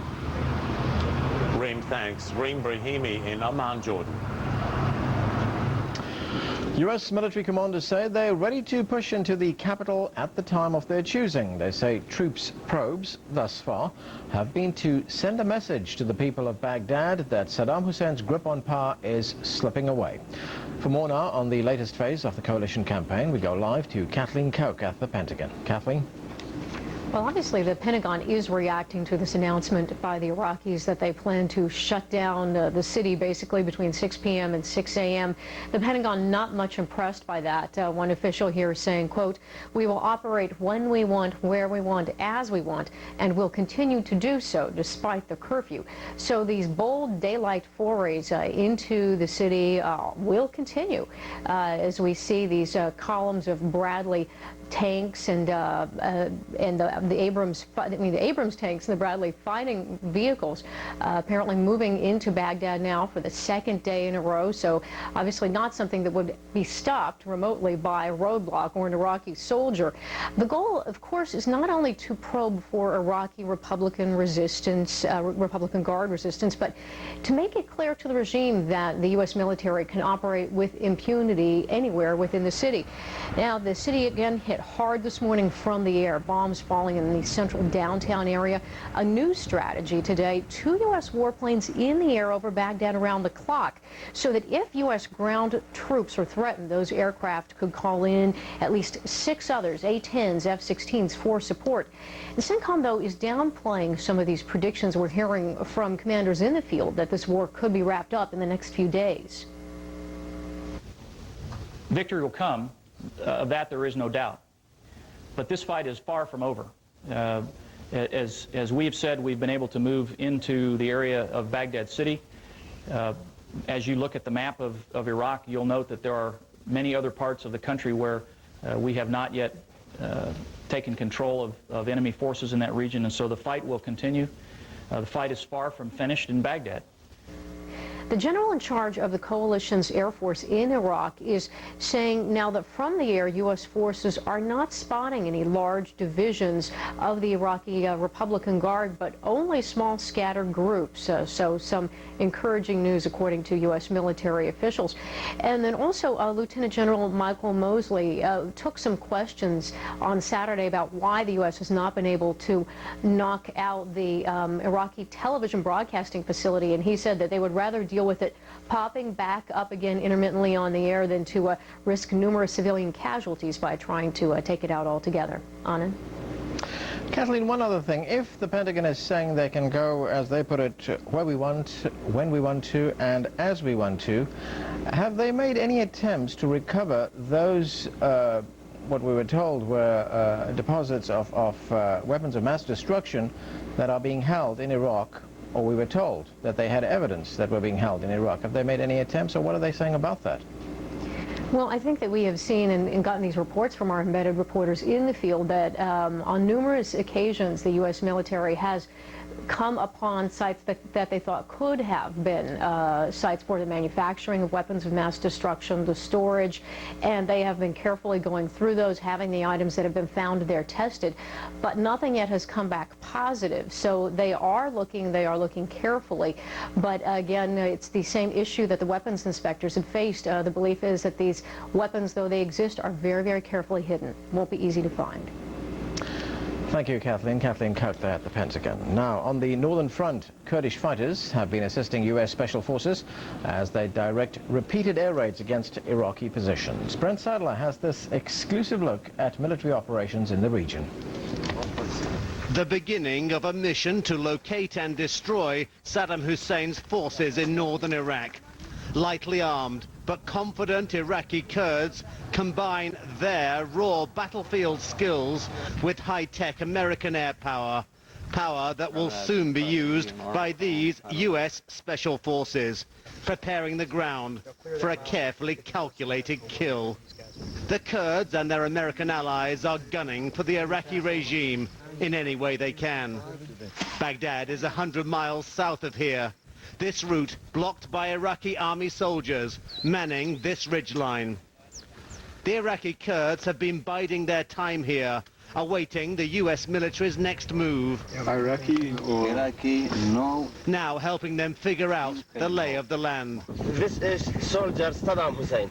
This Kurdish fighter says he knows the terrain like the back of his hand and maps out positions for his American allies with a small mosaic of stones. The sun is setting. There are reports of Iraqi tank movements, and U.S. strike aircraft will be operating in this vicinity shortly. If Special Forces can help locate targets and coordinate with close air support, there'll be bombing runs. These forward air controllers bristle with antennas. They call in America's birds of prey with calm and precision. And the unmistakable trail of a B-52 bomber, armed and ready to strike. Circling warplanes, hunting their quarry. But ground and air find it difficult to get a fix on camouflage-covered targets. It's just so hazy right now, too. I just, well, I'll tell you what, that one right there that I'm looking at looks like that's a net over top of that damn thing. Patience is a virtue sometimes. If Tom has comms with the birds, just have them do a flyover and see what they think. The first birds draw a blank, but others are on the way. About, right now, about 15 minutes. Then if that one don't come, another one's coming, and the B-52's on top. Okay. And this time, their targets are confirmed. We're cleared hot. Stand by. Impact 25 seconds. 25 seconds. Russ, take the right one. Right there. Boom. An F-15 releases a 500-pound bomb on demand. Yeah. It's close to the target, but not close enough. It is the end of the day, but the attacks have just begun. The Iraqi lines appear to fire back. Hey! We saw flashes behind the mountain. You might want to get down. Orders are obeyed by one and all, until more bombs fall. That flash is the detonation of 7 500-pound bombs dropped from a high-altitude B-52 bomber. That's what they sound like. Nice. Nice. That looks good. That looks like it took out You want to shift it? again. Yeah, shift it down. East. East. Negative 4 or 5 degrees. I shifted down, right down that line. So this is our next target and that target. Where's target 1 at? Yeah. Oh yeah, that would look good on 1. And another Iraqi military target goes up in flames. Brent Sadler, CNN, near Kifri, northern Iraq. Stay with us. Our coverage resumes after the break, and when we do come back, soft hat, warm welcome. That's what British troops are hoping anyway. We'll explain in a moment. 10 bucks. your pet's same exact heartworm and flea medications delivered to your home, saving you time and money. 1-800-PET-MEDS. We deliver savings and convenience on HeartGuard, Advantage, Frontline, and all other pet medications. Order now and receive free shipping. If you were born between 1918 and 1963, call the number on your screen now to find out more about the Silver Care Plan. The average funeral now costs over $6,000. But did you know your survivors may only be able to receive government death benefits up to $300 if they qualify? The Silver Care Plan is a way to help protect your loved ones. To get free information about the plan, just call the number on your screen. Huge explosions rocked Iraq's capital of Baghdad.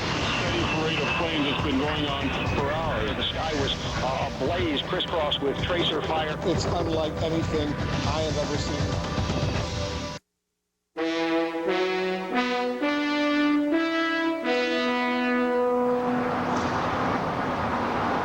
Welcome back to Kuwait City. The latest now from Iraq. Sources telling CNN that U.S. tanks are near the center of Baghdad again in a second day of reconnaissance missions. And Reuters news agency cites Baghdad authorities as imposing a nighttime ban on travel into and out of the city. Meanwhile, loud explosions from both air and ground attacks are reported. Meanwhile, some 160 kilometers to the north, the coalition says airstrikes are putting increased pressure on Iraqi troop and tank positions. CNN's Brent Sadler tells us ethnic Kurdish fighters are helping U.S. Special Forces in locating and identifying Iraqi targets. And the parents of rescued prisoner of war Jessica Lynch arrived Sunday for a reunion in Germany where their daughter is in hospital. That, as U.S. Central Command says, 9 bodies found during the raid to free Lynch were those of U.S. soldiers previously missing in action. Well, more wounded U.S. soldiers have arrived at the Walter Reed Military Hospital near Washington, bringing the total treated there to 26.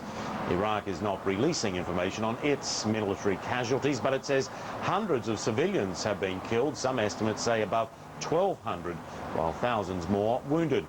Jason Bellini visited a hospital in Nasiriyah. The children who'll never play soccer again. The expectant mother who'll be unable to lift her baby. The wounds that time won't heal. Wounded civilians in Iraq are harder for us embedded with the U.S. military to see and report on than the bright and thrilling explosions that hurt them. Today in Saddam Hospital in Nasiriyah, we heard just a few of their stories.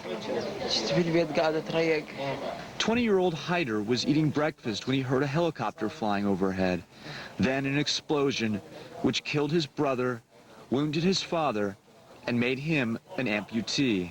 15-year-old Jezmak says he was walking down the street when a bomb hit nearby, sending shrapnel into his arms and legs. The doctor who served as our guide and translator says that over 400 people have died in Nasiriyah since the war began, another 1,300 injured. The hospital, woefully unprepared, operating without enough power, water, and medicine. In Saddam Hospital, Saddam Hussein's picture is 2/3 of the way down, but civilian suffering is far from over. Jason Bellini, CNN, Nasiriyah, Iraq. Now for our daily look at what world newspapers are saying about the war on their editorial pages. This hour we focus on papers published in Asia and the subcontinent. The Bangladesh Daily Star writes, without question, uncalled for belligerence is the greatest enemy of peace.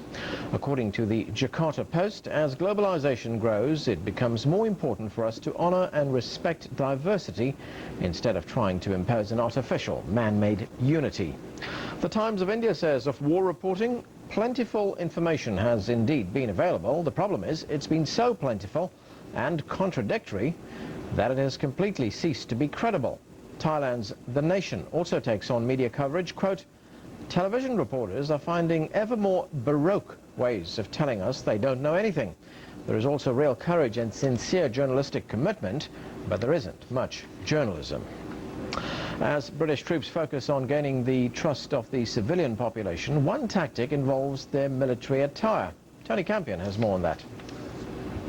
Smile. Hey! They seem to be smiling a lot more than a lot of shouting that they used to be against us. So I believe the berets are working more than the helmets are. The British soldiers believe that a change in headwear can sometimes lead to a change in the attitude of civilian Iraqis. These are small lessons learned from previous conflicts. That's like Northern Ireland experience. We've always took off the helmets, gone to the berets, and it's always fetched people out to talk to us a bit more than what they do with the helmets on. An adjustment to attire, carrying weapons in a non-threatening manner. It can help ease fears of an arriving army. So far in Iraq, the welcomes are not always warm, so British patrols tend to have their helmets and their guns at the ready more often than not. But still, being accessible is a central part of winning over the population. And according to one retired British admiral, an area where the US military may be learning from its allies. The United States forces are less inclined to get rid of their hard hats. They do tend to put more emphasis on force protection. They don't take the risk in meeting up and mixing with the people. But I have seen on television very encouraging signs of United States troops mixing with the people, talking with them, not pushing, backing down a little bit where necessary in order to achieve their objectives.